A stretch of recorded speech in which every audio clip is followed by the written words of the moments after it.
অনেক কিছুই তো ভর্তা বানিয়ে খেয়েছেন, কখনো কি লাউ সিদ্ধ ভর্তা খেয়েছেন? হ্যালো এভরিওয়ান, আসসালামু আলাইকুম। কেমন আছেন আপনারা? আশা করি যে যেখান থেকে আমার ভিডিওটি দেখছেন আল্লাহর রহমতে সবাই অনেক ভালো আছেন।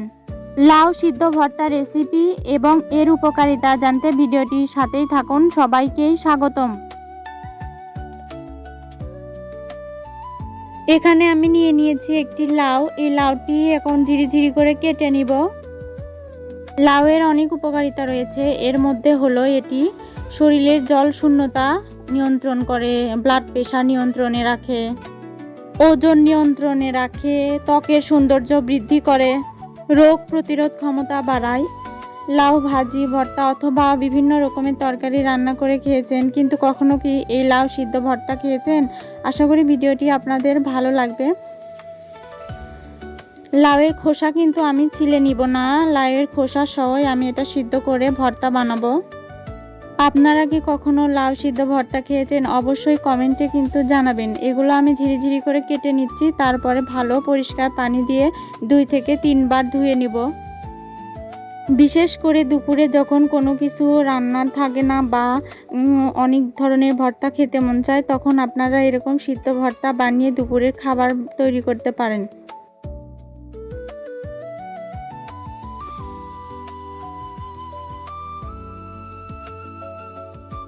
অনেকেই আছে লাউ পছন্দ করে না, কিন্তু এইভাবে একবার সিদ্ধ করে ঝটপট ভর্তা বানিয়ে খেয়ে দেখবেন কতটা মজা লাগে।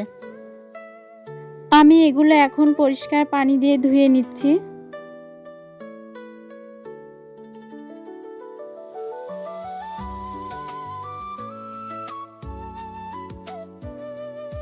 পরিষ্কার করা হয়ে গেছে। এখানে আমি গরম পানি দিয়ে এই যে দেখুন সিদ্ধ করে নিয়েছি।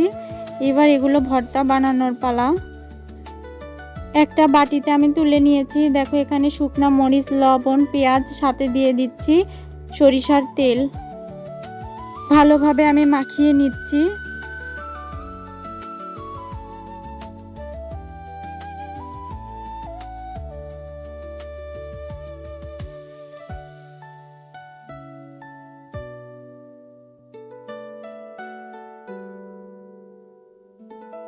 দেখো তৈরি হয়ে গেল মজাদার একটি ভর্তা রেসিপি। দেখতে কতটা লোভনীয় লাগছে। আশা করি ভিডিওটি আপনাদের ভালো লেগেছে। যদি ভিডিওটি ভালো লাগে অবশ্যই চ্যানেলটি সাবস্ক্রাইব করে পাশে থাকুন, লাইক করুন, কমেন্ট করুন। আজ এ পর্যন্তই। আল্লাহ হাফেজ।